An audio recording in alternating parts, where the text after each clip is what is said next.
Mm-hmm. Yeah. Okay, can you work a 3 running back rotation? I guess the answer after back-to-back 200-yard games, maybe I'm asking you a really stupid question. It's been but what do you think of that, using 3? Well, it's been successful for them, and thank God that they have it, because, you know, with the two, with Marion going down, and then with Felix going down, if you didn't have a back there, man, they would really be having a hard time if you become one-dimensional in the NFL in particular.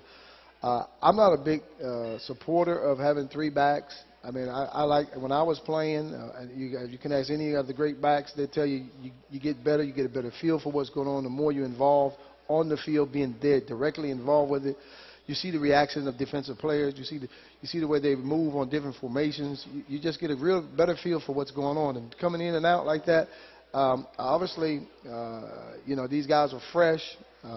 It's not particularly prolonging anybody's career, because in this business, the thought process is the next play could very easily be the last play, and so. But they're having success. I don't particularly like it. If I was involved in it, I would probably be a little bit upset and be trying to figure out a way to go somewhere else. Get your carries or leave. To go somewhere else. Yeah, you want to get to Canada, right? Get Tony back up to Canada. Yeah. Why do you think? Give me your theory on why Felix Jones can't stay healthy. What's going on there in your mind? I don't know. I don't know what his anatomy is. I don't know his backup. I mean, there's some guys that just have a problem staying healthy. And obviously Felix, at this stage of his career, is one of those guys. And maybe that was one of the reasons why he was platooning up in Arkansas as well. But Darren McFadden obviously was a great back there at the University of Arkansas as well. But, you know, he was platooning. And you would think, because of a guy that coming out of college with not as many hits as, say, a Darren McFadden or any of the other top backs that were coming out of Reggie Bush and those guys coming out of college, been an every down back, that he would be, you know, able to stay a little bit more healthier than some of the other guys that have taken the pounding over a 4-year career collegiately. But it's hard to pinpoint it, but it's just maybe just part of his makeup. So I got about a minute here. Would the ideal number of times you would like to see Felix Jones touch the football? 20, 25 times. This guy is so... See, that's what I said on the radio. This guy is so... What I was saying. He is so exciting. I mean, you want to see the ball in the hand of a guy with his can go all the way. With his abilities. I mean, he's very exciting, and he's what you would call, quote unquote, your home run hitter. He can go the distance from anywhere on the field. He's got some shake. He got great cuts. He's got great vision, great balance. He's got power. He's got speed. He's a total package. But the thing is keeping him on the field. I'm somewhat convinced that you kind of like him, and we'll come back and talk more about the Cowboys running back situation and Tony's thoughts on Tony Romo, which he mentioned last week. We'll see if anything's changed or get him to clarify that. Number 33, ladies and gentlemen, Tony Dorsett from your Dallas Cowboys, from Love and Warren, Texas, in Grapevine. This is the All-Pro Show. The Bud Light 6-pack of questions coming up next.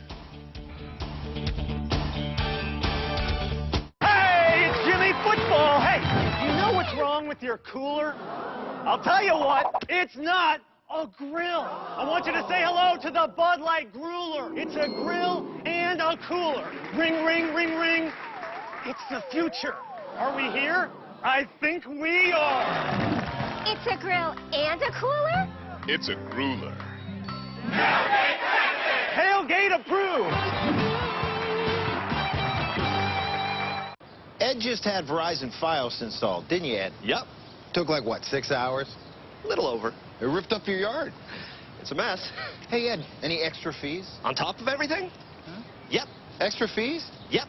So it was a big mistake. Yep. You're crying on the inside, aren't you, Ed? Oh, yeah. Who warned you not to switch, Ed? You did, Mike. I did, didn't I? Sure did. Don't be, Ed. Easy. Verizon Fios doesn't get it. Time Warner Cable does. Time Warner Cable, the power of you. And welcome back to the All-Pro Show here at Love and War in Texas, here on Time Warner Cable Metro Sports with the great Tony Dorsett. Now, last night we saw Tony come out from that loss last week against the Giants and perform a little bit better. The team actually performed a little bit better. Last week you had some thoughts on not only his performance against the Giants, but overall his career and how everyone sort of put him atop the mountain, and he probably shouldn't be there yet. I thought they were great. A lot of people agree with you. It's always good to see the Cowboys win, you know, and it's just unfortunate. I made a few statements about Tony Romo, but let me preface this by saying I'm a Tony Romo fan. Tony's a great athlete, okay? But I just said some things that people took it way out of context, and it's like, you know, when you say he's been anointed, I'm like, well, what has he done to justify all the publicity and everything that he's done for the Dallas Cowboys? I mean, he hasn't won a playoff game. He hasn't taken them to the championship game. He hasn't been to a Super Bowl. And it was just those type of things, and, you know. So, and what I was trying to say is the fact that he's been anointed. So he's been compared to Tom Brady or Peyton Manning. So they're critiquing him at a higher level than I think they should be, because of the fact that he's a little bit inexperienced. What is his third year as a quarterback? So I'm trying to look out for Tony Romo, not trying to, like everybody would say, when you're dissing Tony. I mean, I'm a Tony Romo fan. I think Tony has a lot of potential to be a great quarterback. I think hearing comments like that from one of the greatest, Hall of Famer, you've done so many things. I think it was an analysis from one of the greatest, and I think he probably took it like that. Well, you know, well, I hope so. You know, that's what I was trying to do, was just encourage Tony Romo, you know, and to let the media in particular. I hate the media. You're right. You know, the media, they're trying to make me feel like I'm some villain. And in reality, man, I'm a big Cowboy fan. I want to see those guys do well. I want to see Tony Romo do well. I want to see all the guys do well. I want to see them win football games. And just like any other Cowboy fan, I want to see those guys get back into the playoffs. I want to go see them go deep into the playoffs, and I want to see them win another world championship. So, and it's going to all start with our quarterback. And Tony Romo is the guy. He's the guy that handles the ball 50, 60, 70% of the time during the game. So he's got to make it happen. That's exactly right. We have about 10 seconds here. Let me ask you this, because you're going to get into Tony's performance last night with Wally. A lot of fans want to know, where do you keep all the stuff you've collected over the years? The Hall of Fame, the this, the that, the Super Bowl ring. I mean, you've won just about every award you could in football. Where is it all? Well, a lot of it's at home, but you don't want to know where. We don't need an address. Yeah, well, no, you don't. Not the address at home, but some of it's in the garage. Dungeon. Some of it's in the office. You know, the Hall of Fame bust, the Heisman Trophy, you know, Super Bowl rings. Those things are in a very safe place. All the other things are just scattered all around the place. Thanks, Tony. More Tony Dorsett and Wally Lynn coming up next here on the All Pro Show.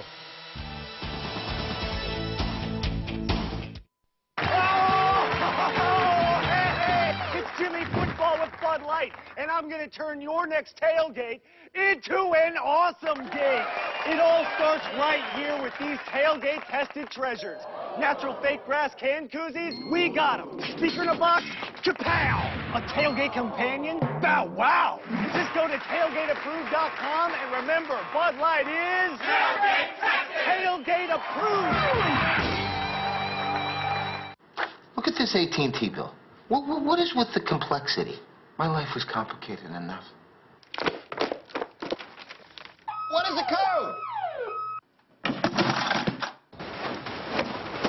Well, I don't know your mother's birthday by heart. That's why I have Time Warner Cable. Their bills are simple, which, let's be honest, it works for me. Easy. AT&T doesn't get it. Time Warner Cable does. Time Warner Cable, the power of you.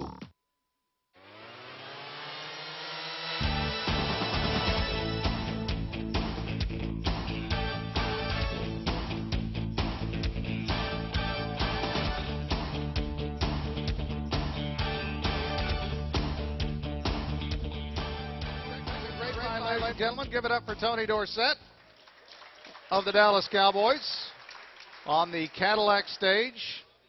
Make sure and get your Cadillac questions in. We'll ask one of Tony in the next segment as we look back at the Cowboys' 21-7 win over the Carolina Panthers. They're now 2-1, and boy, that first half was kind of scary, Tony. I'm looking at all my notes from the game. I'm saying this is not going real well. It was rather right? It was rather boring. Yeah, it was. Right.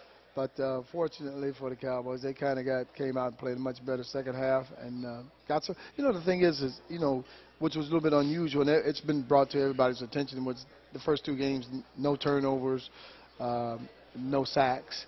That's a little bit unusual for a Dallas Cowboy type of team. You know, when you talk about playing Cowboy football, normally the Cowboys are, you know, they're creating turnovers. How you say that word? Turnovers. Yeah, that word. You got it.